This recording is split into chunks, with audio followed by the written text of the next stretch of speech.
هناك بعض الأسماء التي يسمي بها الناس بناتهم تكون محرمة، فلا يجوز التسمية بها أبدا، وذلك لمعانيها المحرمة.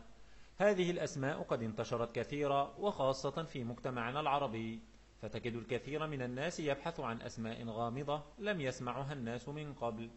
وهذه الأسماء المحرمة هي: أولا، ريناد، فهو اسم تسمى به البنات، وهو محرم لأن معناه امتلاء القلب بالذنوب وبالسواد والظلمة. ثانيا، ريماس، أيضا هو اسم محرم لأن معناه الظلمة التي في القبور، وقيل أنه يطلق على صغير الجن. ثالثا، لارا، فهو اسم محرم لأنه اسم روماني معناه آلهة البيوت، وهذا محرم، فلا إله إلا الله تعالى هو الإله الواحد الأحد. رابعا، راما، فهو اسم محرم لأنه اسم من أسماء الآلهة عند الهندوس، فعلينا عدم تسميته لأنه شرك بالله تعالى. خامسا، لمار، أيضا هو اسم محرم معناه أنثى الكلب، فكيف نسمي بناتنا بهذا الاسم القبيح ونطلق عليهم اسم يطلق على أنثى الكلب.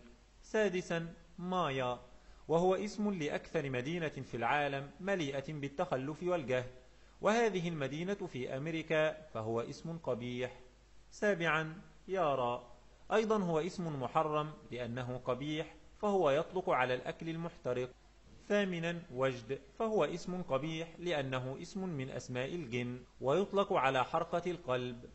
تاسعا، وتين، هو اسم لطائفة من الكفار يفعلون الفواحش. عاشرا، هنوف، وهو اسم لأنثى الجن تعيش في دورات المياه.